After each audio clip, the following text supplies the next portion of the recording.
Bonjour à toutes et à tous, mercredi 15 mars 2023. Bienvenue à ce webinaire offert par le coaching du coureur. Olivier Roy-Baillargeon, votre animateur pour aujourd'hui. Pierre est bien heureux d'accueillir à titre d'invité pour ce webinaire notre nouvel entraîneur, François Lalonde. Merci d'être là avec nous aujourd'hui. François, comment ça va? Ça va très bien, toi, Olivier. Merci de l'accueil et de l'opportunité. Ça fait bien plaisir, surtout que le thème dont on va discuter aujourd'hui, en fait, est un thème dont on a très rarement l'occasion de parler. Donc, on est très content d'avoir cette chance de pouvoir construire notre exposé du jour sur la base de ta connaissance et de ton expérience très pointue en ce qui concerne donc l'entraînement d'un astronaute, d'une personne qui donc a pour métier d'aller régulièrement dans des conditions d'apesanteur, des conditions dans lesquelles donc il n'y a presque aucune gravité et donc où le système musculo-squelettique n'est plus exposé à l'obligation d'être contracté pour soutenir des postures, pour encaisser des impacts. Donc, tu vas nous exposer aujourd'hui, dans un premier temps, euh, comment, en quelque sorte, la gravité est au contraire d'être une part qui nous empêche de sauter aussi haut qu'on voudrait, qui nous empêche de nous déplacer dans tous les sens comme on le souhaiterait et tout, est plutôt une nécessité pour le bon fonctionnement du corps humain. Et surtout, comment tu t'es servi de la course à pied pour permettre à l'astronaute canadien David Saint-Jacques d'aller en apesanteur sans subir trop les effets délétères de cette quasi-absence de gravité sur son corps. Donc, dans un premier temps, peut-être veux-tu nous dire comment tu as été formé, qu'est-ce qui t'a amené à devenir l'entraîneur d'un astronaute, rien de moins? Oui, ben, je peux commencer avec ça. Donc, tu sais, dans quelques diapositives, là, j'ai en plus quelques éléments de photos là, que je pourrais vous montrer pour expliquer un petit peu plus là, comment j'en suis venu là. Mais en gros, là, si on regarde là, sur la photo là, qu'on voit en présentation, là, c'est ça au milieu, ça, on voit justement l'astronaute canadien David Saint-Jacques qui était dans une sortie extravéhiculaire. Donc, ça, c'est quand ils sortent de la station spatiale, là, tu sais, souvent là, pour faire là, des réparations. Donc, je le mets d'emblée parce que, tu sais, quand on parle d'astronaute, on parle souvent d'astronaute athlète ou de tactical athlete en anglais. Ouais. Nous, en course à pied, souvent, on a une saison, on a une périodisation. Des fois, on a un événement principal ou des fois, on en a même plusieurs. Mais c'est un peu le même principe. C'est juste que eux, c'est toute la durée de leur mission, finalement, qui va être leur phase de compétition. Donc, dans le cas de David, ici, c'est une mission de 6 mois sur la Station spatiale internationale. Donc, voilà. Donc, pour revenir à ça, ben oui, ben, en gros, moi, j'avais fait mon originellement un bac en kinésiologie là, au Québec. Là, donc, là, c'est plus là, en France, c'est peut-être l'équivalent du STAPS ou sciences de l'activité physique. Après ça, j'avais fait mes études en ostéopathie. J'ai fait après maîtrise et doctorat en physiologie de l'exercice. Puis après ça, mon stage postdoctoral était en médecine du sport et en physiologie de l'exercice. Tout ça pour dire que j'ai abouti un moment donné à faire de la recherche pour la Défense nationale du Canada. Donc, je faisais de la recherche surtout pour les recrues de l'armée puis différentes autres aspect, si on veut, d'un point de vue militaire. Puis là, à un moment donné, il y a un partenariat qui s'est ouvert avec l'Agence spatiale. Ben là, j'ai sauté sur l'opportunité. Donc, l'armée m'a prêté à l'Agence spatiale pour aller à peu près là, un contrat de 3 ans, là, que j'ai un petit peu plus que 3 ans. Là, puis là-dedans, ça couvrait évidemment des projets de recherche, mais entre autres, le support à la mission de David Saint-Jacques qui était une expérience là, unique au Canada. Là. Donc, là, il y avait dans la préparation à la mission, il y avait la mission et puis le retour. Hein. Donc, c'est toujours les trois gros aspects. Disons voilà, disons que j'ai été chanceux, être à bonne place au bon moment. Ben oui. Wow. Voilà. Je ne sais pas si. Attends un petit peu. Mes diapositives, est-ce qu'elles tournent? Pas ici, non. On est encore sur celle de titre. Ah, ok. Attends, juste. Peut-être j'ai un petit problème de partage à ce moment-là. Je vais juste repartager mon écran. Aucun souci. J'en profite pendant que tu es là-dessus pour dire aux gens donc qui sont connectés en ce moment, si vous souhaitez poser des questions, François est bien ouvert à y répondre à tout moment. Donc, utilisez l'espace Q&R pour nous écrire vos questions. Et au fur et à mesure qu'elles vont entrer, je vais les poser à François pour qu'il puisse y répondre. Donc, vous n'êtes pas obligé d'attendre la fin de son exposé pour lui adresser vos questions. Écrivez-les au fur et à mesure pour être sûr de ne pas les oublier. C'est bon. Mais d'ailleurs, moi, à chaque conférence que je fais sur l'espace, il y a toujours la question classique qui tue. Hein? Ben oui. Toujours l'auditoire de quel type êtes-vous? Est-ce que vous êtes de type Star Wars ou Star Trek? Fait que je ne sais pas si dans le chat, vous pouvez inscrire laquelle de vos préférences. Des fois, c'est toujours intéressant. Non, j'allais dire, je vais faire un petit sondage express, mais c'est difficile. Ouais. Mais rapidement, bon, moi, je vais vendre mon allégeance. C'est sûr que je suis un peu plus type Star Wars. Mais bon, bref, Okay. pas toujours de l'auditoire. D'habitude, avec les ingénieurs, on a toujours une gang un peu plus de Star Trek. Mm-hmm. Hey, je ne sais pas pourquoi le partage d'écran se perd tout le temps. Est-ce que là, vous...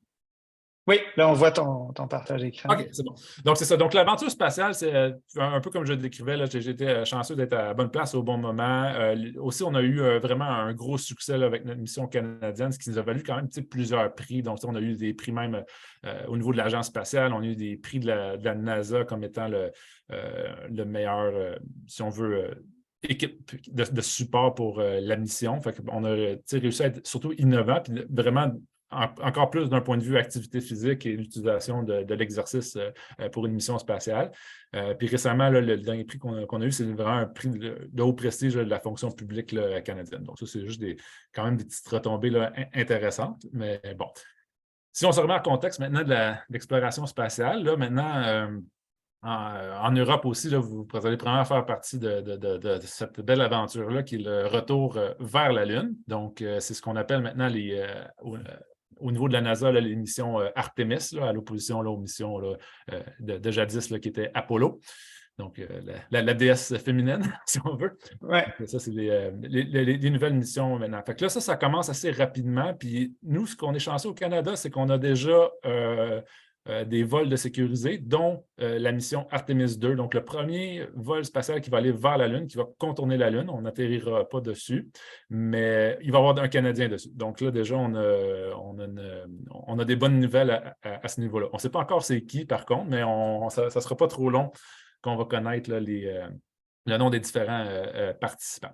Donc, évidemment, ça, c'est les projets là, futurs. Puis aussi, si vous regardez bien sa photo, là, derrière la Lune, il y a la planète Mars. Donc, ça, c'est l'autre, je dirais l'autre. La prochaine frontière. Oui, exactement. En fait, c'est la frontière non avouée. Hein? Donc, le retour à la Lune, c'est un peu une pratique, finalement, pour aller, ce qu'on appelle dans l'espace lointain ou l'espace profond. C'est vraiment l'objectif là, de rendre un humain sur Mars. Hein? Bon, à l'heure actuelle, on a déjà fait l'exploit d'envoyer de la robotique là, sur Mars. Ça se fait relativement bien. Par contre, un humain, ça, c'est une autre histoire, hein, parce que on va le voir avec ma présentation, on n'est pas fait pour aller dans l'espace. Toute la microgravité, c'est très hostile pour le corps. Donc, si on prend, là, par exemple, là, cette diapositive-là, donc on voit qu'il y a une certaine distance entre la Terre et Mars. Puis, il faut que les deux planètes soient un petit peu alignées pour faciliter, si on veut, l'aller-retour. Donc, en gros, là, grosso modo, c'est à peu près 1 an à se rendre pour Mars et 1 an de retour. Donc, on parle ici d'un voyage là, de 2 ans là, quand même. C'est beaucoup, beaucoup, beaucoup pour le corps.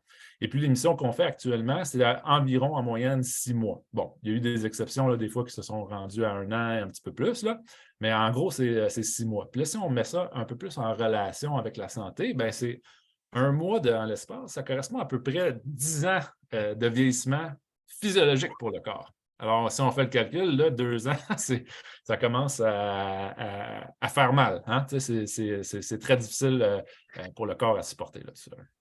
Donc, à moins qu'un humain se rende à 240 ans, ça va en faire trop tout d'un coup. Exactement.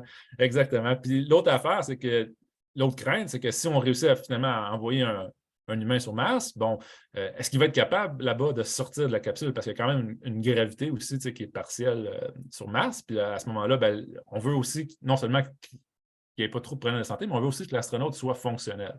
Donc, c'est là ici que l'exercice prend toute son importance. Donc, bon, hormis les futures missions sur Mars et sur la Lune, actuellement, ben, c'est sûr qu'il y a toujours la station spatiale là, qui est en orbite. Donc, ça, c'est à peu près là, à 400 km de la Terre. Là. Puis, ce qui est le fun aussi avec ça, c'est une belle expérience là, internationale. Justement, toute l'Union européenne avec l'ISA est sur le projet. Il y a le Canada, les États-Unis avec la NASA, le Japon, et puis la Russie, donc le Roscosmos. Alors là, c'est tout un bel exemple de collaboration internationale. Puis, ben, ce que je trouve quand même intéressant en ce moment, c'est avec tout ce qui se passe, là, malheureusement, là, avec la guerre, ben, c'est que cette collaboration-là continue malgré tout. Donc, ça, c'est quand même encourageant un petit peu pour l'humanité. Mais bon, disons que, voilà. Fait que la station spatiale, ben c'est l'unité dans laquelle j'ai travaillé justement avec David. Donc, sa dernière mission, c'est sur la station qui a passé les 6 derniers mois. Alors, maintenant, comment que justement cette microgravité-là affecte la santé? Bon, on a différents systèmes là, qui sont plus ou moins affectés dépendamment là, justement de la durée du vol spatial. Mais ce qu'il faut surtout retenir, c'est l'effet surtout au niveau des os. Hein? Donc, littéralement, on urine nos os quand on est dans l'espace. Hein? Un des avantages de la gravité, justement, c'est que justement, nos muscles ont constamment à se battre contre la gravité, puis c'est ce qui fait en sorte qu'il y a une certaine stimulation osseuse qui est toujours omniprésente. À cela, on ajoute aussi le stress, par exemple, là, du stress mécanique, par exemple, de la course à pied ou de la musculation, mais là, encore là, on vient créer une certaine stimulation osseuse. Donc, en orbite, on n'a pas cette stimulation-là. Et puis, un des plus gros problèmes, justement, c'est cette, si on veut, cette sarcopénie qui va se transformer éventuellement en ostéoporose. Évidemment, associé à ça, bien, il y a une perte de force musculaire, une perte de masse musculaire. Fait qu'encore là, 2 éléments qu'on retrouve sur Terre pour quelqu'un qui est sédentaire. Là, hein, c'est un modèle de sédentarité accéléré ici. Puis aussi, bien, évidemment, au niveau sanguin, bien, il y a plus de risque de diabète de type 2, on perd aussi de la consommation d'oxygène, il y a des effets aussi au niveau du cerveau, du sang, puis certains risques des fois de cancer là, par juste le rayonnement et les radiations. Donc là, si on prend un exemple là, ici vers un ostéoporose, là, donc là, on voit ici là, un peu là, un os là, complètement à droite là, qui deviendrait là, un petit peu plus ostéoporotique. Là. Donc, dans l'espace, effectivement, c'est ce qu'on observe. Donc là, si on le représente. Oui, vas-y. Ce que tu constates dans l'espace, là, donc tu disais 10 ans de vieillissement par mois passé en apesanteur. Oui, grosso modo, c'est à peu près 10 ans de vieillissement pour exactement physiologique. Puis, tu sais, quand je dis ça. Ça veut dire que sur le continuum là, des 4 images d'os que tu nous as montrées, un astronaute qui se rendrait sur Mars, par exemple, arriverait très rapidement là, à droite complètement, c'est ça? Exactement, exactement. Puis c'est un peu ce que ce graphique-là, je viens justement démontrer. Là, fait que là, vous voyez en bas, là, c'est ça, c'est en termes d'âge réel, si on veut. Fait que là, on voit la petite courbe en pointillé. Ça, c'est un adulte normal. Fait qu'on va voir qu'il y a une déminéralisation qui est normale avec le vieillissement. Puis d'où l'importance ici dans l'activité physique encore. Là, je ne suis pas là pour vous convaincre pour ça, là, je suis sûr, mais ça reste, l'activité physique est un bon remède pour du moins décélérer cette perte-là. Donc là, si on prend celui qui est en la graphique qui est en la ligne pleine, donc ça, c'est l'astronaute. Okay? Donc là, tant qu'il est sur Terre, on voit qu'il y a qu'il suit une courbe normale comme un adulte. Mais sauf que là, oups, la partie assurée là, au milieu, ça, c'est le voyage spatial. Fait que vous voyez toute la perte rapide qui chute. Puis ça serait justement pour simuler une mission sur Mars. Fait que là, effectivement, Olivier, tu as bien vu, on s'en va de ça à ça assez rapidement. Ce qui veut dire qu'au moment de redescendre de la navette, au jour de son retour sur Terre, la personne pose le pied au sol, son tibia se fracture presque instantanément. Exactement. Fait que les risques de fracture sont élevés. Fait qu'on s'imagine, si on est sur Terre, c'est pas pire, hein, parce que là, on a l'équipe médicale et tout ça, mais là, sur Mars, il n'y a pas une équipe médicale qui nous attend là-bas. Là. Donc, c'est ça le challenge là, ici. Là, donc, effectivement, ça à prendre au sérieux. Bon. Donc là, on monte ça, là, mais il faut garder aussi en tête que ce graphique-là, c'est ce qui se produirait dans le cas qu'on ne ferait pas d'exercice. OK? Parce que, évidemment, la solution passe par l'entraînement. Alors, il va toujours avoir une perte osseuse, mais beaucoup moins drastique avec l'exercice. Fait que ça, je reviendrai tantôt. Bon, là, peut-être on le voit un petit peu moins. Ça peut-être ça nous parlait comme coureur, là, la consommation d'oxygène, donc le fameux test de VO2 max, entre guillemets. Donc, dans l'espace, les VO2 max se font surtout sur le vélo. Okay? Donc, oui, il y a du tapis roulant, là, on va le voir tantôt, mais les VO2 max comme tel, avec l'échange gazeux, ça fait surtout sur le vélo. Donc, ce qui se passe aussi en orbite, c'est que là, on a un VO2 de départ, qu'on appelle pre-flight. Et puis, on voit que dès que les premiers jours, là, il y a une perte rapide là, de consommation d'oxygène. Puis, hop, des fois, avec l'entraînement, on réussit à quasiment le rétablir même durant le vol. Et puis, on voit qu'au retour, ben là, on a perdu aussi par rapport au départ. Sauf que la bonne nouvelle, c'est que ça se récupère assez rapidement. Là. Un mois plus tard là, ou quelques mois plus tard, la consommation d'oxygène revient à un niveau là, qui est assez quasiment pré-vol. Donc, ça, c'est une chose qui est intéressante aussi. Superbe. Bon, ça, c'est plus en termes de VO2. Maintenant, la science canadienne, pendant que j'avais fait la mission avec David, bon, il y avait différents projets scientifiques. Donc, bon, rapidement, justement, là, il y avait un projet là, sur la densité osseuse, sur la moelle osseuse, sur aussi la vascularisation, aussi au niveau du cerveau, comment on s'oriente dans l'espace. Et puis là, ici, je mets celui en bleu. Là, vous voyez l'espèce de moniteur. Puis ça, je trouvais ça intéressant d'en parler pour notre conférence aujourd'hui. Ça s'appelle le biomoniteur. Il y en a peut-être qui le connaissent sur son mode commercial, le ExoSkin ou le AstroSkin. C'est une technologie qui vient de Montréal. Puis ça, c'est super intéressant. Là. On a différents capteurs, fait qu'on peut avoir la variabilité de la fréquence cardiaque, différentes mesures, la respiration. Fait que là, l'idée, c'était d'utiliser cet outil-là éventuellement là, dans l'entraînement là, pour pouvoir monitorer là, l'activité des astronautes, là, autre que quand ils font de l'exercice. Donc, ça, c'est une technologie là, qu'on a mis à l'épreuve. Puis là, l'autre étude, là, c'était plus au niveau psychologique, là, comment on se sent seul dans l'espace, puis ils ont des moyens un peu psychologiques là, comment cope, Composer avec la solitude, ouais, c'est vrai que c'est une dimension à laquelle on ne pense pas, mais qui est aussi une attaque en règle contre l'organisme, là, de se dire je suis à 150 000 kilomètres de l'être humain le plus proche exact. avec qui je pourrais avoir une relation amicale. Ouais. Exactement. Puis l'avantage sur la station spatiale en ce moment, c'est qu'ils sont quand même 6 astronautes. Ils peuvent discuter entre eux. Par contre, quand ils vont aller sur Mars, ce qu'il faut comprendre, c'est que l'espèce de gros vaisseau qui est la Station spatiale internationale va être beaucoup réduit. Ça va être une petite capsule. Alors là, ça se peut que ce soit 2, 3 gros maximum. Donc, l'espèce solitude va être encore plus important.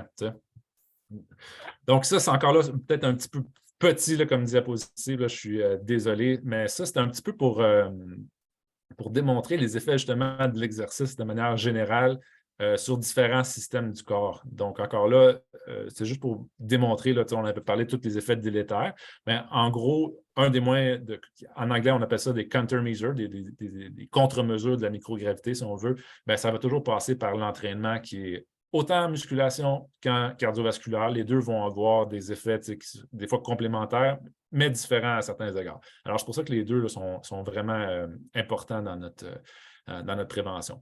Donc, souvent sur Terre, là, cette étude-là compare ça avec ça, c'est ce qu'on appelle des études de bed rest en anglais, ou des études qu'on est allongé sur un lit là, pendant des longues périodes d'attente. Donc, dans les deux cas, là, c'est ce qu'on fait pour simuler là, un peu l'effet de la microgravité là, sur Terre, c'est ce genre d'études-là. Donc, dans tous les cas, on remarque qu'effectivement, l'exercice là, est très, très, très, très, très, très, très bénéfique là, pour chacun des aspects. Donc, ça, c'est peut-être des petites choses à garder en tête. Donc, ça, ce que je vous présente devant, ça, c'est un horaire typique d'un astronaute quand il est en orbite. Donc, il se lève à peu près là, à 8 heures le matin et puis finissent de travailler en théorie à 16 heures. Bon, ça, c'est très, très théorique, OK? Mais ce que je voulais montrer là-dedans, c'est que l'importance, justement, de l'activité physique. Fait que là, vous voyez toutes les portions en rouge, reconditioning. Bon, tout ça, là, c'est des espaces qui sont alloués à l'entraînement. Donc, ça, là, c'est à tous les jours, c'est obligatoire. En théorie, c'est à peu près entre 2 heures à 2 heures et demie d'allouer à l'entraînement. Donc, sur ces 2h30-là, évidemment, il y a de la préparation, une petite partie aussi pour se laver au besoin, mais ça reste que cet entraînement-là est obligatoire, puis c'est toujours une portion musculation et une portion cardiovasculaire qui va être soit sur le tapis roulant ou sur le vélo. Donc, ça, je vais vous les présenter sous peu, mais ça reste que là, ce qu'il faut comprendre, c'est que c'est quand même sérieux, là, la place de l'exercice. Donc là, moi, un de mes rôles à travers ça, évidemment, c'était à tous les jours, moi, je recevais les données d'entraînement, je les analysais, j'ajustais ma périodisation et mon entraînement là aussi en conséquence. Donc, évidemment, là, pour s'entraîner tous les jours, ma périodisation, évidemment, il y avait des journées là, vraiment de récupération qui avaient peu d'intensité, des fois, il y avait de l'intervalle. Bon, on variait là, beaucoup un peu nos entraînements, comme nous autres, on fait là, finalement pour se préparer là, pour différents événements. C'est un peu le même. Veux-tu nous dire un peu, dans le fond, combien de temps tu as commencé à travailler avec David Saint-Jacques avant qu'il aille dans l'espace? Donc, de quelle fenêtre vous aviez disposé pour que tu le préconditionnes avant de devoir gérer son reconditionnement ou son maintien de condition une fois qu'il a été dans l'espace? Oui, ça, c'est une bonne question. Fait que, mettons, là, dans un monde idéal, OK, ce qu'on veut, c'est. C'est pour ça que j'ai en plus allé à l'autre diapo, tu tombes bien avec tes questions, Olivier. C'est que si vous regardez sur la ligne de gauche, donc sur l'axe des Y, là, ça, c'est le niveau de fitness, donc la forme physique d'un astronaute avant le départ. Donc, évidemment, là, celui en rond, là, c'est celui qui serait le plus en forme, au milieu, en moyen, puis quelqu'un en triangle ici, ça serait quelqu'un de déconditionné. C'est sûr qu'un des objectifs avant le vol, évidemment, c'est d'aller chercher le plus de capital en termes de conditions physiques, parce qu'on sait que ça va dégrader. Donc, ça, c'est une stratégie. Et l'autre stratégie, c'est comment je dirais ça, c'est de recréer la périodisation qu'on va faire en orbite.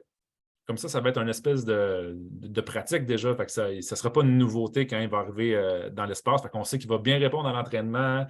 On sait, lui, il va savoir aussi à quoi s'attendre. Donc, ça, c'est vraiment là, dans un monde idéal. Sauf que nous, dans ma situation particulière, c'est que là, il y a eu des délais qui ont fait en sorte que le vol a été devancé. Alors, on n'a pas eu le temps de tout faire notre périodisation de 6 mois. Mais ça reste qu'il y a eu quand même là, un travail là, en amont là, qui a été fait. Si je ne sais pas si ça répondait un petit peu à ta question, Olivier. Donc, ton objectif, toi, dans le fond, c'est que puisque tu sais que le taux de dégradation de la condition physique est presque toujours proportionnel à la condition physique initiale, ton souhait, c'était d'amener sa condition physique le plus haut possible avant qu'il parte. Exactement. Comme ça, tu aurais le moins d'écart possible à rétablir au moment de son retour, ou vous auriez le moins d'efforts possible à faire pour que la pente soit moins prononcée pendant qu'il était en espace. Exactement. Puis ça, c'est vraiment une super, une des stratégies, je dirais. Là, sauf qu'il y a une petite limite à cette stratégie-là, par contre. Je donne un exemple. Nous, au Canada, on est chanceux, on a nos astronautes sont quand même relativement en forme. Je sais qu'il y a des astronautes, des fois américains, qui sont un petit peu moins. Puis il y a des astronautes aussi européens, je pense, qui sont très, très, très, très en forme. Mais les gens, là, des fois, qui sont pas loin d'être des athlètes, un des problèmes, c'est que justement, ils ne peuvent pas maintenir leurs conditions physiques parce que les appareils, notamment en vélo ou en course à pied, ne permettent pas de maintenir leurs conditions physiques. Fait que ça, c'est un petit peu une petite chose à faire attention aussi. Puis le contraire est aussi vrai. Hein? Quelqu'un qui serait ultra sédentaire avant de partir, dans certains cas, ils pourraient augmenter leur forme physique en étant dans l'espace parce que là, ils sont obligés de s'entraîner. Mais ça, c'est plus... au Canada, on n'a pas eu ce problème-là, disons. J'imagine que ne devient pas astronaute qui veut, et un des critères pour pouvoir le devenir, c'est d'avoir déjà une condition physique extraordinairement élevée, favorable. Ouais. Donc, d'essayer de maintenir des astronautes dans un état de condition physique élevé, c'est presque assuré. Je pense pas. À moins qu'on arrive avec du tourisme spatial de personnes qui n'ont pas du tout la condition physique des astronautes, mais en même temps, ils n'iront pas assez longtemps dans l'espace pour que ce soit véritablement risqué pour leur santé, n'est-ce pas? Oui, c'est un bon point que tu amènes là. Le tourisme spatial, c'est sûr, c'est un nouveau sujet. Là, puis évidemment, ces gens-là ne vont pas aussi longtemps, mais ça reste qu'une semaine quand même. Hein, ça vaut la peine d'avoir une bonne préparation physique parce qu'il y a quand même des effets en si peu d'une semaine sur la condition physique. Puis honnêtement, bon, ça, je lance le conseil de même, là, mais ça vaut ce que ça vaut. Même les touristes spatiaux devraient quand même prendre ça au sérieux aussi. Là. Fait que, ouais. Bon, heureusement, je pense que ça ne concerne personne dans notre auditoire pour le moment, étant donné que jusqu'à preuve du contraire, il faut être milliardaire pour le faire. Oui, exactement. C'est le genre de choses que, bon, peut-être, c'est pas réservé à tous. Mais bon, dis-moi. On va revenir au graphique ici, justement. C'est le principe là, de l'astronaute-athlète un peu que je parlais tantôt. Fait que là, c'est sûr que là, j'ai apporté surtout l'aspect santé, mais maintenant, on apporte aussi l'aspect performance dans l'espace, hein, parce qu'on veut qu'il soit fonctionnel. On ne veut pas juste qu'il soit en santé, on veut qu'il soit capable de faire justement leur sortie extravéhiculaire, de faire leur test de conditions physiques, puis éventuellement, s'ils arrivaient sur la Lune ou sur Mars, on veut qu'ils soient capables de sortir et d'être fonctionnel. Bon. Alors, là, si on prend l'exemple de l'astronaute ici avec le point, fait que si on le laisse aller sans entraînement, sans outils de contre-mesure, on voit là, la détérioration de la condition physique là, qui est assez rapide. Hein? OK? Par contre, si je mets en pointillé, ça, c'est juste intervention, activité physique, donc musculation, tapis roulant. Fait qu'on a une perte, là, mais on voit là, que quand même là, le manque à gagner là, entre rien faire là, est énorme, est vraiment énorme. C'est vraiment notre outil de choix. Après ça, si on veut être encore un petit peu mieux, on va en chercher un petit peu plus. Mais là, souvent, ça va être ce qu'on va ajouter une composante, par exemple, nutritionnelle, peut-être sommeil, massage, bon, toute médication ou autre, toutes les autres modalités qui pourraient être adjuvants à l'exercice. Mais encore là, l'exercice demeure l'outil de choix. Fait que c'est ça que moi, je trouve vraiment cool. Puis oui. Fait que, voilà. Oui. Super. C'est encourageant. Exactement. Puis là, on voit ici, mettons, l'athlète qui était ultra entraîné, là, mais il pourrait devenir, si lui ne s'entraîne pas du tout, mais il pourrait devenir plus déconditionné qu'un athlète un astronaute moyennement entraîné qui, lui, fait son entraînement. Encore là, un peu, ça démontre l'idée. Puis l'athlète le plus entraîné, s'il ne fait rien du tout, va revenir de là-bas plus déconditionné encore que quelqu'un qui était déjà déconditionné. Exactement. Fait que ça, c'est quand même assez c'est incroyable, hein? Puis ça, normalement, là, on ne parle pas de la durée d'une mission pour se rendre sur Mars. Là. Dans ce cas-ci, l'intervalle entre la mesure pré et la mesure post est de quelques jours seulement, c'est ça? Ouais, non, quelques jours seulement. Puis ça, c'est plus sur une durée, là, disons, d'une mission là, classique de 6 mois. C'est ce qu'on voit là. OK. Bon, OK, c'est rassurant. Ça ne descend pas aussi vite. C'est exactement. Puis là, tu sais, la petite ligne que j'ai mis en orange, là, ça pourrait être une ligne, là, si on veut, là, théorique de performance. Fait que si on va en dessous de cette ligne-là, ben là, c'est là qu'il y aurait des dangers, là, comme je disais, là, de ne pas être capable de faire carrément son travail. Là, Ce qui, dans le fond, peut être une question de vie ou de mort, parce que s'il est en dehors de la navette, puis là, il n'y a plus la force nécessaire dans les muscles de ses bras pour se rehisser à bord de la navette ou de la station, il peut rester coincé là, quoi. Tout à fait, exactement. Ouais. En termes de périodisation, bon, ça, je l'ai mis juste parce que là, je sais qu'on est du monde des mordus d'entraînement. Fait qu'en gros, la périodisation, c'est si on mettait ça peut-être mésocycle ou en phase, là, dépendamment du vocabulaire que vous utilisez. Là. Comme je disais, il y a la pré-mission qui peut durer 1 à 2 ans. Fait que ça, on en a discuté un petit peu. Il y a pendant la mission qui, elle, a 3 gros macrocycles, disons, si on veut. Il y a l'adaptation qui dure une vingtaine de jours. Donc là, juste laisser le temps à l'astronaute de s'adapter à sa nouvelle réalité. Après ça, il y a le cœur de la mission, là, si on veut. Fait que ça serait vraiment si on le fait un parallèle avec nous, ça serait notre phase compétitive. Et puis, la préparation au retour qui dure à peu près 1 mois avant le retour. Et finalement, la réadaptation, là, qui est un minimum de 6 mois qui peut durer jusqu'à, des fois, pour refaire un capital osseux, ça peut prendre 2, 3, 4 ans. 3-4 ans pour refaire du capital osseux de 6 mois en apesanteur. Oui, dans certains cas. Mais la réadaptation fonctionnelle est assez rapide. On l'avait dit, même avec le VO2, ça revient vite. Fait je dirais l'ensemble des fonctions là, vont revenir très, très, très, très, très rapidement, sauf le capital osseux, ça, c'est un petit peu plus long. Puis évidemment, là, on a besoin de stress mécanique. Donc là, c'est le temps d'aller en chercher. Là. Fait que, la course à pied devient un outil intéressant aussi, là, même en réadaptation là, pour ça. Là. Donc, ça, c'est justement les modalités. Fait que là, ce que vous voyez ici, c'est une réplique des outils d'entraînement qu'on retrouve en orbite sur la station spatiale. Donc, ça, c'est le laboratoire que j'ai été à Houston, à la NASA. Donc, à gauche, là, c'est ce que vous voyez. Ça, c'est David qui est sur une réplique de ce qu'on appelle le T2. Donc, ça, c'est le tapis roulant. Donc là, vous remarquez là, qu'il y a une espèce d'harnais là, avec des chaînes. Okay? Puis évidemment, Parce que courir en apesanteur, ça veut dire que chaque fois que tu te propulses, ton corps part, mais il ne redescend pas de lui-même. S'il n'y a pas de harnais pour te...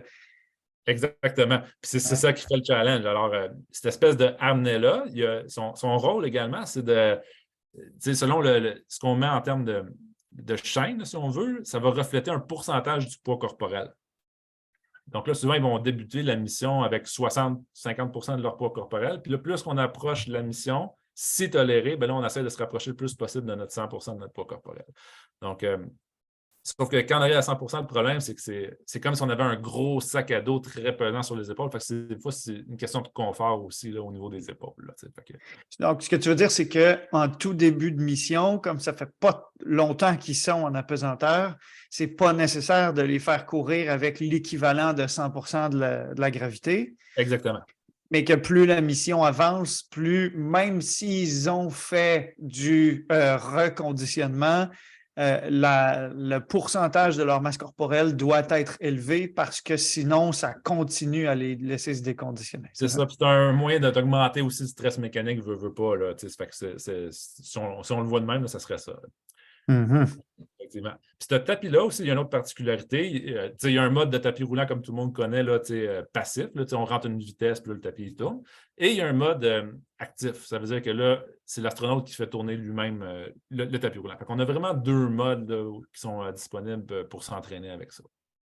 Et est-ce qu'il y a un bénéfice, par exemple, que l'astronaute utilise l'autre mode? Est-ce que toi, dans le travail que tu effectues pour sa santé osseuse, musculaire, tendineuse, tu vas lui suggérer d'utiliser plutôt un mode ou l'autre? Bon, d'un point de vue santé, pour répondre à la question, je dirais qu'il n'y a pas d'études qui démontraient un avantage clair de un ou l'autre. Cependant, la raison pourquoi j'utilisais le mode passif surtout, c'était surtout pour faire des intervalles là, que je dirais là, à très haute intensité, parce que c'est beaucoup plus dur quand le tapis roulant il est passif. Donc là, souvent, je trouvais ça vraiment intéressant pour faire du HIIT là, ou vraiment des intervalles qu'on dirait là, classiquement anaérobie, là, donc de très courte durée. Fait que ça, oui, je trouvais que c'était vraiment intéressant. Là, comme je sais qu'il y a des coachs de la NASA avec leur astronaute qui leur faisaient faire des genres de Tabata là, comme ça, là, avec le mode passif. Là, OK, super. Là, à côté, ça permet de courir plus vite que la vitesse maximale à laquelle le moteur peut faire tourner la courroie. Oui, entre autres ça, puis aussi de propulser soi-même le tapis. Là. En tout cas, je l'ai essayé, puis pour vrai, c'est une drôle de sensation, puis c'est très difficile. Fait que, ça serait même peut-être trop difficile pour garder ça, un entraînement continu, par exemple, de 10 minutes. Là. Ça serait à un moment donné trop taxant aussi pour l'astronaute. Ouais. Ouais. Fait que là, à droite, c'est ce qu'on appelle le CVIS, donc c'est le vélo. Donc, ça, c'est la réplique qu'on va retrouver en orbite, à part les poignées. Fait que là, il n'y aura pas de poignées en orbite pour mettre les mains. Fait que là, si on regarde. Parce que ça ne sert à rien qu'il y en ait en orbite, c'est ça? Il n'y a pas de. Oui, exactement. Puis là, on voit justement un exemple dans la vidéo, là, David, là, ici, il n'y a pas de ses poignées. Là, il y a ses pédales à clip, puis l'ordinateur auquel il pitonne, mais ça, c'est l'entraînement que moi, je vais lui avoir comme prescrit pour la journée qui va être directement lié au vélo. Puis là, c'est ce qu'il va faire comme entraînement, si on veut. Après ça, il va être bon pour faire de l'unicycle une fois revenu sur Terre. Oui, c'est ça. Mais apparemment, c'est avec les clips, là, la ceinture, c'est quand même assez stable là, comme feeling. Ce que je comprends, c'est que c'est pas trop loin de notre vélo là, versus la course à pied qui est un petit peu plus différente. Là. Puis ça, c'est un exemple. Dans la phase qui a précédé, est-ce que tu as eu l'occasion de mesurer sa condition physique, par exemple, à la course à pied ou à vélo, par exemple, sur des épreuves typiques? Là? Par exemple, combien David Saint-Jacques ferait sur un 10 km route, par exemple, en course à pied? Est-ce que tu es capable, est-ce que tu utilises des tests standardisés pour mesurer sa condition pré-poste? Oui, tout à fait. Comme je disais, le test classique, là, on le voit ici avec l'exemple qui va revenir en orbite, c'est surtout un test incrémenté sur vélo. Donc, ça, c'est ce qu'on appelle un test de PAM ou de PMA, là, c'est dépendamment de France ou Québec. Donc, évidemment, ça, c'est comme un protocole très classique qui, avec cette technologie-là, n'est pas tout à fait récente, là, malgré qu'on est dans l'espace. Donc, c'est à chaque minute, on augmente le wattage. Donc, on part d'un wattage X et à chaque minute, on augmente d'un wattage jusqu'à temps qu'on arrive au max. Sauf que le problème, justement, en orbite avec le CVIS, c'est que le wattage max, croyez-le ou non, est 350 watts. Donc, c'est pour ça que je dis un cycliste qui serait fort, en partant, ça ne va pas bien pour sa condition physique parce qu'il ne sera pas capable de maintenir son régime d'entraînement-là. Vous voyez un petit peu la difficulté, là. Puis, qu'est-ce qui est de la course à pied, souvent, vu que c'est comme lui, il n'est pas testé de manière incrémentée. Par contre, moi, j'utilisais surtout le demi-Cooper, donc le test là, de 6 minutes. Fait que là, à partir de là, je calculais ses zones d'entraînement en fonction de sa VAM qui produisait au demi-Cooper. Mais, tu sais, anciennement, c'est des tests, là, un protocole russe là, qui s'appelait le MO8, là, mais c'était des trucs là, qui sont sous-maximaux, un petit peu moins intéressants. Mais je dirais, dans un certain avenir, même une VAM incrémentée, là, ça pourrait être intéressant, mais souvent, ça a été discarté pour des raisons plus de sécurité, là, je dirais. Là. C'est pour ça qu'ils ont préféré que ces tests-là maximales incrémentés soient plus sur le vélo que sur le tapis. Ouais. Fait que là, justement, là, vous voyez, ça c'est un test de VO2 max là, comme tel. Là. Donc là, il y a son embouchure. Fait que 3 fois pendant la mission, on le teste comme ça. Il y a son ECG, etc. Donc là, on est capable vraiment d'avoir une bonne idée là, de où il se situe. Là. Fait que là, un de mes rôles, moi, c'est de m'assurer que au-delà ça, c'est une autre chose qu'on a apporté, là, mais au-delà du VO2 max, moi, ce qui m'intéressait, c'était de conserver son seuil ventilatoire assez élevé. Là. Ça, c'était ce qui était le plus important pour moi. Donc, ça, c'était mon objectif personnel. Mais ça reste que les médecins voulaient quand même voir que le VO2, il ne crashait pas trop. Là, fait qu'il y a toujours l'aspect médical et aussi physiologie de l'exercice pur et dur, là, comme on dit. Mm-hmm. Donc, tu le testes avant, tu le testes à intervalles réguliers pendant, puis tu le retestes après. Tout à fait, exactement. Puis tu le testes à des intensités qui sont à la fois maximales et inframaximales. Oui, ça, ces tests-là, c'est toujours maximaux sur le vélo, là, ceux-là. OK. Mais pour son seuil ventilatoire, par exemple, c'était comme un test de FTP sur 20 minutes? Son seuil ventilatoire, justement, avec les échanges gazeux, là, je le calculais avec 3 différentes formules. Donc, on était capable d'estimer son wattage, mettons, qui correspond à son seuil ventilatoire 1 et 2. Donc, à ce moment-là, c'était extrapolé là, des cinétiques de consommation d'oxygène qui sortaient de son test de VO2. Là. Exactement. Oxygène versus CO2. Exact. Okay. Super. Et puis, ça, c'est justement le tapis roulant. Je vais faire ça, c'était à la NASA. Oups, on le voit de côté, là, mais ça, c'était en mode passif, là, justement. Là, j'avais pas une belle tenue de course, là, vous allez me dire. mais c'était très difficile. Puis, vous voyez, il faut être penché, il faut se tenir. Fait que c'est pas une mécanique là, de course là, qui est très naturelle. On pourrait même. Ouais, c'est ça. C'est comme si j'avais un gros sac sur les épaules puis il fallait que je pousse fort. Mais ça, c'est vraiment le mode actif. Hein. Le mode passif, je n'aurais pas été obligé d'être aussi penché. Là. Exactement. Puis là, à droite, vous voyez, ça, c'est un peu le vertical loading. Ça, c'est le pourcentage de poids corporel moyen. Ça vient de l'ISA, donc des Européens. Alors, vous voyez qu'au début, c'est à peu près là, 55% du poids corporel. Puis en fin de mission, la moyenne, c'est autour de 70%. Fait que, vous voyez une exception là, qui est pas loin de 95%. Fait que c'est bien rare là, qu'on se rend là, à 100% du poids corporel. Fait que ça aussi, c'est vraiment lié à l'inconfort, je dirais. Là. Puis on voit aussi que la vitesse, là, des fois, augmente aussi durant la mission. Fait que ça, c'est quand même une bonne chose. Ça veut dire que les entraînements portent fruit. Là. Puis ça, c'est en orbite, là, justement, un exemple là, de David là, qui fait une petite course. Là. Le morceau de vidéo n'est pas très long, là, mais c'est sûr que là, si on prend la technique d'évaluation de la clinique du coureur, là, évidemment, on va être déçu un petit peu, le problème que on fait ce qu'on peut, hein? Exactement. Ben, tu vois, adapter cette biomécanique-là de course dans un mode spatial, c'est un autre défi. Hein? Puis c'est les mêmes concepts, selon moi. C'est juste que probablement que nos normes devraient être un petit peu peut-être différentes, là, peut-être. Là. Fait que ça, tu vois, c'est le genre d'études qui serait vraiment intéressante à faire éventuellement là, dans l'espace. Hein? On est toujours correct dans le temps? Oui, absolument. OK. On a encore 20 minutes. Excellent, cool. Bon, fait que c'est ça un peu des exemples d'entraînement justement sur le tapis roulant. Fait que comme je disais, il y avait le mode passif-actif, on en a parlé. Les évaluations aussi, on en a parlé un petit peu. Fait que moi, je faisais surtout le demi-Cooper. Parce qu'il faut comprendre aussi que c'est que les tests, ils doivent être approuvés par les ingénieurs parce qu'il ne faut pas que ça détruise les appareils, first. Il faut aussi que ça soit approuvé par l'équipe médicale. Fait que souvent, la science, en entraînement, elle lag d'à peu près 10 ans là, en ce moment. Là, fait qu'on, c'est quand même en retard. Là. Fait que c'est pour ça que le demi-Cooper, c'était comme un coup de génie. Là. Ça paraît un petit peu anodin là, pour nous en ce moment, là, mais c'était quand même un coup de génie. C'était une innovation là, dans le cas de notre entraînement, parce que ça nous permettait aussi de créer des zones plus précises pour la course à pied. À partir de là, bien évidemment, il y avait des entraînements par intervalle, des entraînements de récupération, puis des entraînements continus. Donc, évidemment, la chose qu'on travaille un petit peu la technique de course, mais comme je vous disais, des fois, c'est pas pareil que ça à terre. Fait que, les conseils qu'on donne, tant que nous, on ne l'a pas vécu, c'est difficile de se mettre dans la peau d'un astronaute. Fait que, c'est un petit peu plus complexe que coacher quelqu'un sur la terre, là, je dirais, pour l'aspect technique. Puis évidemment, il n'y a pas d'éducatif non plus qu'on va mettre sur le tapis roulant. Quoi, ça pourrait se faire, mais il faudrait que ça soit approuvé, comme je disais, par les ingénieurs. Parce que s'ils font choix en éducatif, par exemple, parce que ça a des risques de casser le tapis roulant. Fait que c'est tout ça aussi qu'il faut prendre en considération. La durée des entraînements sur le tapis dure entre 15 et 40 minutes, là, dépendamment de qu'est-ce qu'on fait là, comme type d'entraînement.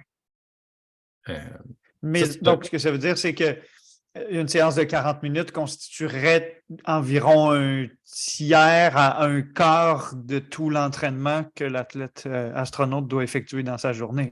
Oui, c'est ça, parce que l'autre partie, il va toujours être sur l'appareil de musculation.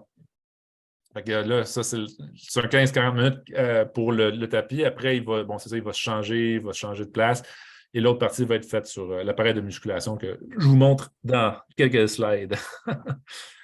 Ça, c'est l'exemple du test justement de MO8. Ça, c'était le protocole des Russes là, qui faisait. Fait que vous voyez, on part à une vitesse là, qui est assez basse, là, 4 à 6 km/h. Après ça, on monte à 7-8 km/h, 9 à 10 km/h. Puis là, on arrive à 11 km/h, qui n'est pas très vite. Là, tu le gardes pendant à peu près 1 minute et après, tu redescends. Fait qu'eux, dans le fond, tout ce qu'ils voulaient savoir, ils avaient inventé une formule avec la fréquence cardiaque. Fait que, bref, un des désavantages de ça, c'est que ça donnait peu d'outils là, pour pouvoir réellement s'entraîner là, à haute intensité, là, par exemple. Oui, parce que 11 km/h, je veux dire, même si ton astronaute, ce n'est pas un coureur, ça peut ressembler à la vitesse à laquelle il serait capable de jogger pendant plusieurs heures. Exactement. Fait que c'est pour ça, tu vois, le MO8, là, moi, je l'ai fait juste en entraînement, là, juste pour un peu l'essayer. Puis c'était un entraînement pour David là, qui était pas loin d'être basse intensité. Oui. C'est ça le problème aussi avec ça.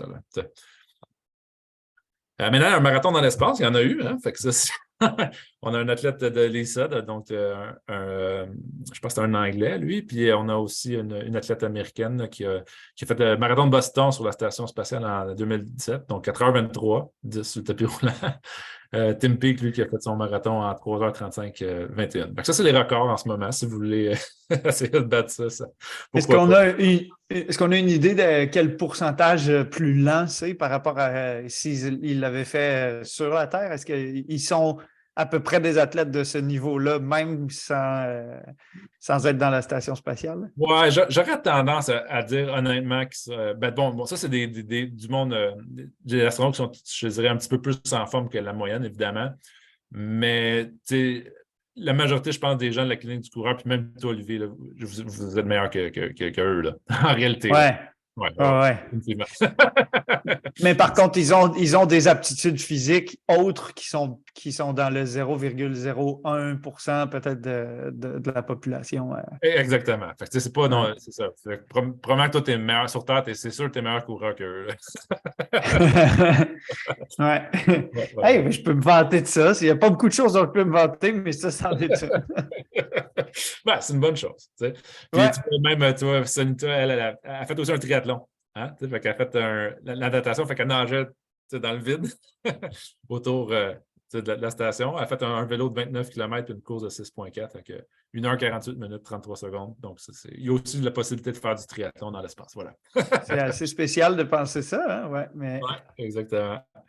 Ça, c'est l'appareil de musculation. Donc, la version, ça aussi qui était à la NASA. Donc, c'est une espèce d'appareil multifonctionnel qu'on peut changer là, pour faire différents exercices. Fait qu'encore là, tu vois, là, c'est un exemple là, de squat, là, mais en réalité, là, il y a une espèce d'ordinateur là, que vous voyez, puis c'est ça qui contrôle la charge, le nombre de répétitions, séries, etc. Donc, ça, je dirais que c'est ce que tu Et utilises. toi, et toi, tu peux programmer, donc par les séances que tu donnais à David, le fait que, par exemple, il y a une résistance dans la phase concentrique versus dans la phase excentrique, et tu te servais de ça pour faire en sorte que d'une séance à l'autre, par exemple, tu fasses travailler davantage certains types de muscles dans certaines amplitudes ou dans certains types de contractions pour travailler tous ces différents déterminants-là un peu de façon cyclique sur une semaine ou sur un Oui et mois. non, Olivier, c'est que là, comme je te dis, on est en retard dans le sport. Donc, tout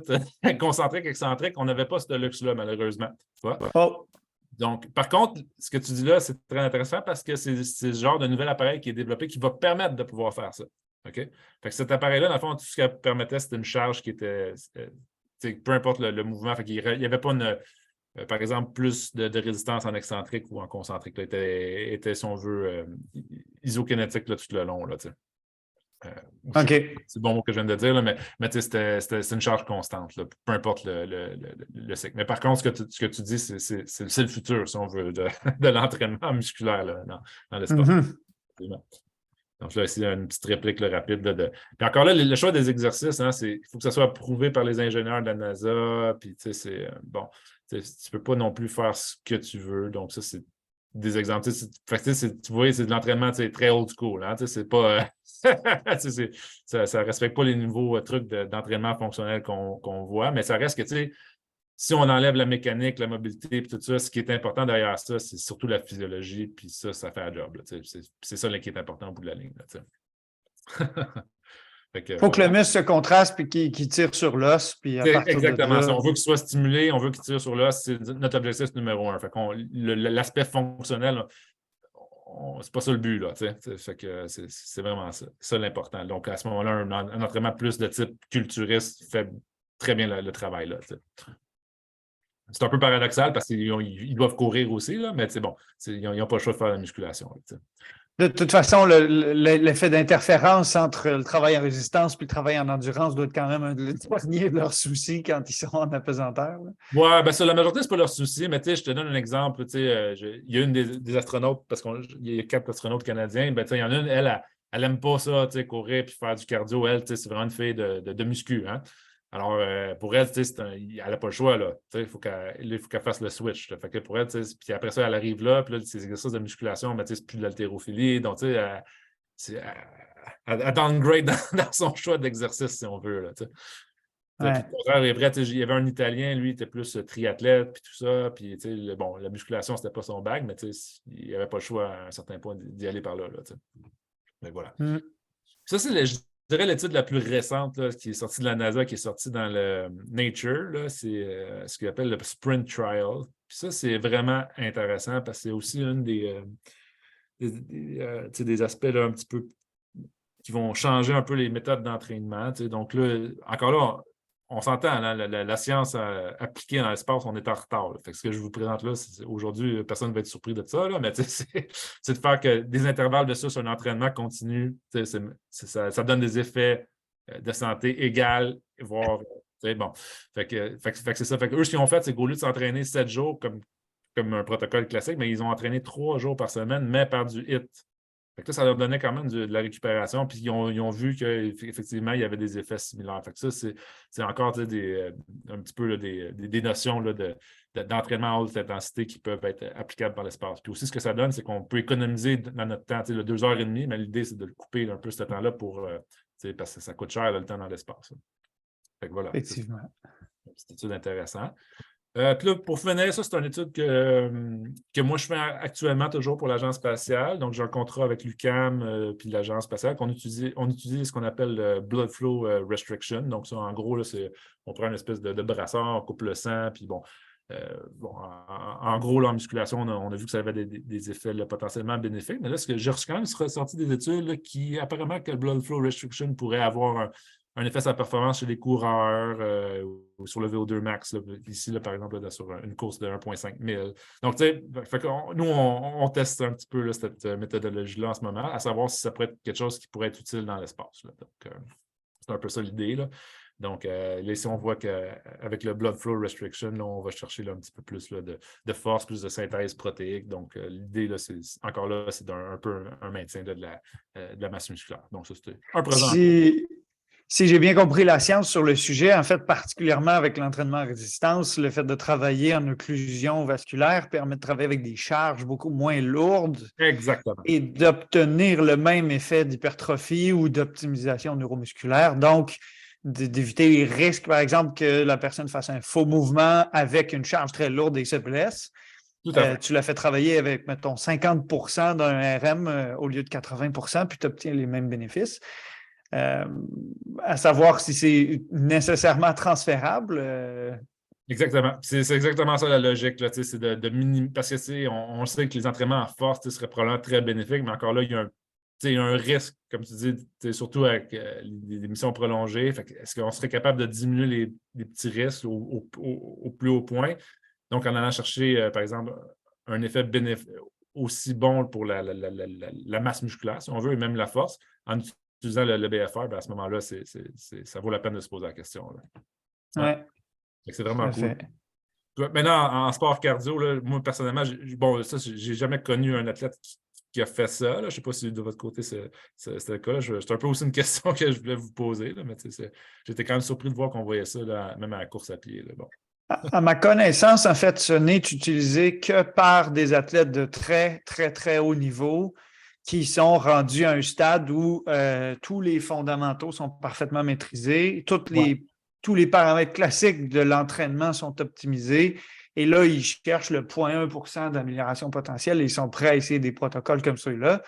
Mais j'imagine mal comment les 95-98 % des coureurs récréatifs pourraient aller chercher des bénéfices là avant d'aller les chercher, par exemple, dans le fait de courir plus, de mettre plus d'intensité dans certaines de leurs séances, d'optimiser leur récupération par sommeil ou s'assurer de manger assez ou de faire de l'entraînement en résistance en plus de l'entraînement en endurance. Donc, non, je ne connais pas d'athlète dans mon entourage qui applique cette méthode-là dans son entraînement. Je ne sais pas si toi, tu l'as déjà appliqué même avec David ou avec des athlètes de pointe. Ben, moi j'ai étudié le pendant de ça, ce qui s'appelle le Remote Ischemic Preconditioning. Donc, c'était plus en échauffement, donc c'était pas à l'effort. Puis moi, les études que j'ai faites là-dessus avec des triathlètes amateurs, un peu comme pour les raisons que tu viens d'énumérer, là, ça n'a pas été significatif, voire inutile. Donc, même moi, je le conseille plus ou moins, là, mais ça reste que, bon, le contexte spatial, je pense que ça vaut la peine de peut-être explorer, là, voir... surtout d'un point de vue musculation, là, c'est intéressant. Oui. Après, l'autre paramètre à garder en compte, c'est que, premièrement, ça coûte quelque chose d'acheter cet équipement-là. Oui. Et n'importe qui chez soi ne peut pas nécessairement se l'installer correctement et le configurer correctement aussi pour qu'il fonctionne de manière optimisée. C'est plutôt quelque chose qui a besoin d'être calibré par des professionnels qui connaissent bien ça. Parce que pas assez serré, tu n'as pas les effets. Trop serré, c'est dangereux. Donc, il ne faudrait pas que n'importe qui se mette à jouer avec ça, là. Pas nécessairement au péril de sa vie, mais en tout cas, clairement, au risque de se nuire plus que de s'aider. Exactement. Donc voilà, c'est ce qui j'ai peut-être 2-3 pour finir. Ça, c'est un peu pour montrer la gentillesse de David. Ça, c'est la journée que j'étais le meilleur père de la planète. Donc, oui, je peux imaginer déjà. Parce que mon fils, il avait fait une carte de bonne fête pour David Saint-Jacques. Là, je lui avais dit, écoute, ta carte de fête, la NASA l'a pris, ils l'ont mis dans une fusée et ils l'ont envoyé à David. Et là, mon fils, il croyait ça. Allez pas lui dire que c'est faux. Mais bon. C'est numérisé et imprimé, mais. C'est ça. Là, il a pris le temps là, de remercier mon garçon là, pour sa carte de fête. C'est juste pour vous démontrer qu'il était quand même très humain. Vraiment, absolument. C'est assez fou quand même, hein, comme arrière-plan, de penser qu'il voit l'entièreté de la Terre dans son hublot en tout temps. Ça, tu soulèves un point clé. Moi, une de mes plus beaux souvenirs, c'est justement ça. Parce que là, en ce moment, on fait une rencontre Zoom, moi puis toi. Ben, pendant la mission, il n'y avait pas encore eu la pandémie. Fait que moi, j'étais habitué déjà de parler du Zoom avec David. Donc, les plus beaux moments, c'est quand il nous prenait justement sa caméra et il nous montrait la Terre de haut. Là. Écoute, c'est fabuleux. C'est vraiment notre vie Ouais. sociale. Ça met une perspective là, qui est complètement, complètement différente que quand on est sur Terre soi-même. Mais voir tout ça de haut, là, écoute, je ne peux même pas imaginer qu'est-ce que lui pouvait sentir d'être là réellement. Là, c'est quelque chose. Ouais. Ouais, Changement de perspective qui s'opère quand on voit ça. Ouais. exactement. Puis ça, c'est un peu le voyage de retour. Fait que quand tu vois, quand il atterrissait là, sur Terre, il atterrissait au Kazakhstan, ici. Parce que Oh! ça a été un des derniers voyages qu'on a fait avec des capsules russes, donc avec des Soyouz. Là, maintenant, les États-Unis ont remis en place là, des navettes pour aller dans l'espace. Mais avant, ça, c'était une des dernières missions là, avec une Soyouz. Fait que là, il atterrisse là, au Kazakhstan. Suite après, on le ramène au Royaume-Uni pour aller on revient à Houston, au Texas. Dans son cas, il est resté même pas une semaine au Texas, il est revenu à Montréal faire sa rehab. Là. Fait qu'on a fait pas mal de rehab là, justement dans le bout là, de Saint-Hubert, Mont-Saint-Bruno et tout ça. Là. Ouais. Et comment ça s'opère, lui? Dans le fond, quand la Soyouz atterrit au Kazakhstan, Ouais. il ne peut même pas se lever debout lui-même pour en descendre. Il a besoin que des gens aillent le chercher. Ben, idéalement, si tout marche bien, il serait capable par lui-même. Bon, c'est encore là pour des raisons qu'on a évoquées. Là, une des buts d'être fonctionnel, c'est justement, mettons que la Soyouz aurait atterri, je ne sais pas moi, à un endroit pas supposé, puis que lui, pour sa propre survie, il n'aurait pas eu le choix. T'sais. Sauf que ceux qui ont vu David, là, il était quand même assez amoché, là, un effet assez aigu. Là, fait que, bon, dans son cas, là, ça a été un petit peu plus difficile là, que ses collègues, là, mais ça reste que c'est des effets très aigus. Là, fait que ça revient quand même assez rapidement. Là, mais oui, c'est pas Puis toi, quand agréable. tu as commencé à travailler avec lui pour le reconditionner quand il était de retour au Québec. C'est dès le lendemain. Sur le lendemain, son conditionnement débute, donc des tests fonctionnels déjà. Après ça, les premiers objectifs, c'est un peu de travailler l'équilibre, la coordination, de se réhabituer à la gravité.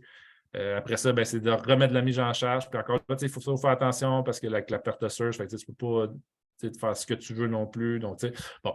Après ça, c'est de recréer un stress mécanique. Donc, la course à pied a joué un rôle là-dedans, justement, pour aller chercher ce stress mécanique-là. Il y a la musculation aussi, évidemment, qu'on a mis là-dedans. Donc, bref, tout ça, là, c'est un travail qui se fait assez rapidement, redonner sa capacité aérobique. Donc, en note 6 mois, je dirais le gros effet. Là, mais après ça, c'est le capital osseux. Fait que là, c'est continuer à faire de la muscu, continuer à courir, puis ces choses-là. Là. Ouais. Super. Wow! Ça donne un peu envie d'aller dans l'espace, mais pas tellement finalement. Non, ben moi, pour vrai, après avoir vécu ça, ça me tente plus. Là. C'est pas ça m'intéressait avant, mais là, voir leur vie aussi, ce qui est réglé au quart de tour, non, ça m'intéresse plus. Je suis bien content d'avoir fait ce que j'ai fait finalement. Ouais. Ben oui, puis je suis bien content que tu aies pu nous le présenter. Moi, clairement, en tout cas, j'ai énormément appris. Puis, je dois dire en fait que maintenant, je ne pensais pas que c'était possible, mais je dois dire que j'adore la gravité et que je suis très reconnaissant de tout ce qu'elle fait pour nous. Oui, tout à fait. Ouais. Ça, c'est une dernière photo là, ça, que David a pris justement d'en haut. Fait que ça, c'est de la science, hein, parce que c'est une preuve que la Terre est ronde. Non, c'est pas vrai. Mais, Oh! mais non, c'est fait qu'on voit vraiment la beauté de notre planète. On est vraiment un vaisseau spatial de vie qui est un œuvre de paix, entre guillemets. Puis, il faut faire attention à notre planète, à l'écologie, puis aussi de s'entendre, d'arrêter toutes ces guerres-là. Puis, bref, là, il faut faire attention à nous autres comme à notre environnement. Là, cette perspective met ça un peu plus en contexte aussi. Là. Ouais. Ben, je co-signe tout ce que tu as dit. Puis je te remercie beaucoup pour le temps que tu as pris à nous présenter ça. Si vous voulez bénéficier de l'expertise de François, si vous prévoyez un jour aller dans l'espace ou si vous voulez tout simplement être aussi aérobiquement et musculo-squelettiquement en forme et conditionné qu'un astronaute, faites affaire avec François, qui est maintenant entraîneur au sein de notre équipe, le coaching du coureur. Merci de vous être joint à nous donc pour ce webinaire. Merci François de t'être prêté au jeu. C'est bon. Puis s'il y a des questions, je peux rester encore un petit peu là, si jamais il y en a qui ont. Ça peut être en lien ou pas avec la présentation, évidemment. Là. Parfait. On vous laisse l'occasion de les poser si vous le souhaitez.